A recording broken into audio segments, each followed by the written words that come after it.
हमारी आत्मा के पास 3 तरह के शरीर होते हैं। पहला जो शरीर है वो है फिज़िकल बॉडी, हमारा भौतिक शरीर। और जो दूसरा शरीर है वो है हमारी स्पिरिचुअल बॉडी, आध्यात्मिक शरीर। और जो तीसरा है वो है हमारी लाइट बॉडी, मतलब कि दैवीय शरीर।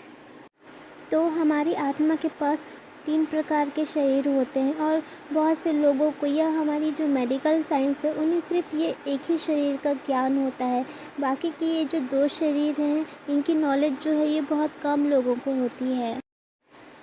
तो जो हमारे फिज़िकल बॉडी है, जो हमारा भौतिक शरीर है, उसके अंदर हड्डी, मांस, लिगामेंट, नस, रेशे, रक्त, रस, नज, ये सब मौजूद होते हैं। ये होता है हमारा भौतिक शरीर। दूसरा जो शरीर है वो है हमारी स्पिरिचुअल बॉडी, मतलब कि आध्यात्मिक शरीर।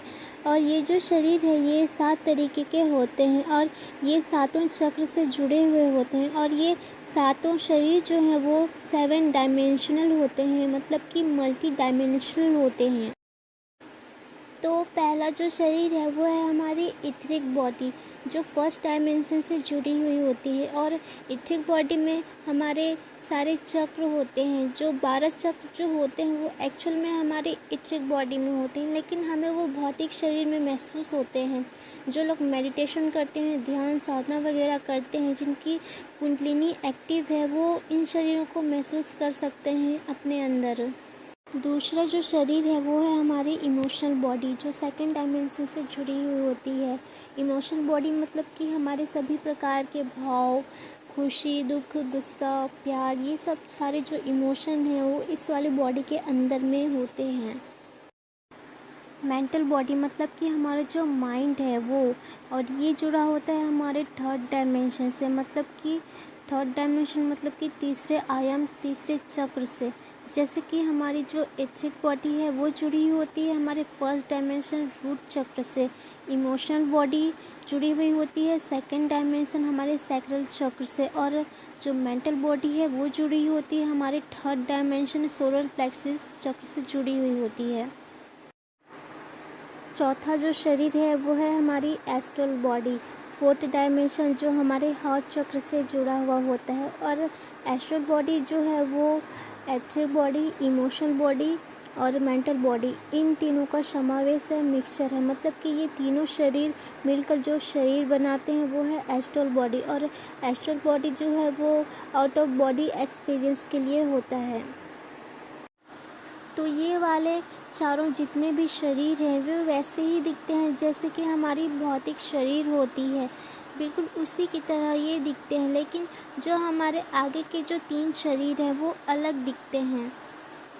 इथरिक टेम्पलेट हमारे 5th डायमेंशन थॉट चक्र से जुड़ा हुआ होता है।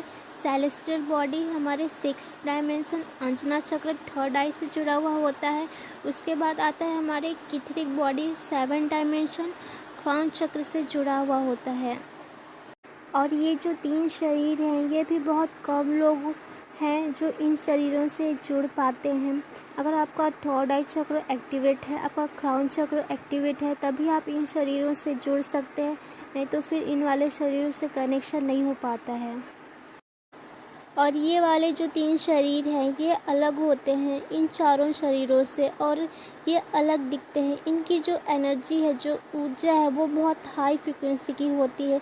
और ये जो शरीर हैं, ये जो 3 शरीर हैं, ये अपने आप को बदल सकते हैं अपने रियल सेल्फ में।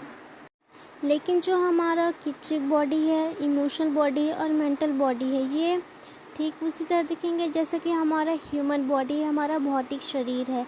तो जैसे कि एक आत्मा ने एक शरीर छोड़ा, दूसरे शरीर में जन्म लिया, तो जन्म लेते के साथ ही उनकी जो किट्रिक बॉडी है, इमोशनल बॉडी और मेंटल बॉडी है, ये बदल जाएंगे। लेकिन ये जो 3 शरीर हैं ये वैसे के वैसे ही रहेंगे। तो ये हो गई हमारी स्पिरिचुअल बॉडी। तीसरा है लाइट बॉडी, मतलब कि दैवीय शरीर।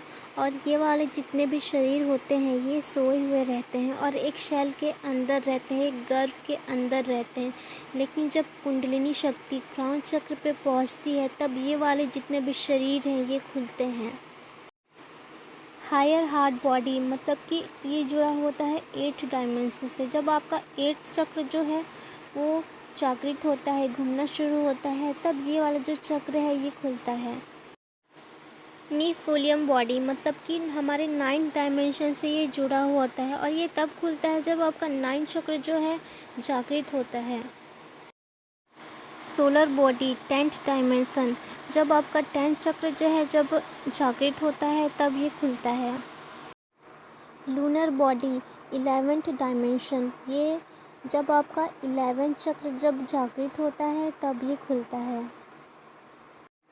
फिर आते हैं कॉस्मिक अवतार सेल्फ 12th डायमेंशन, ये तब खुलता है जब स्टीलर गेटवे जागृत होता है। ऐसे गैलेक्टिक चक्र हायर चक्र जो हैं ये जागृत होते हैं और जो कुंडलिनी एसेंसिएशन की जो लास्ट वाली स्टेज पर पहुंचते हैं, जिनकी रीबर्थ वाली स्टेज जो होती है, वो जब उस स्टेज पर जब पहुंच जाते हैं तब ये वाले जो शरीर हैं ये जागृत होते हैं। नहीं तो ये वाले जो जितने भी शरीर हैं ये हमेशा सोए हुए रहते हैं और इस तरीके से सोए हुए रहते हैं कि जैसे कि एक बच्चा गर्भ के अंदर में सोया हुआ रहता है, ये ठीक वैसे ही शरीर के अंदर में सोए हुए रहते हैं, एक सेल के अंदर रहते हैं, एक गर्भ के अंदर में रहते हैं।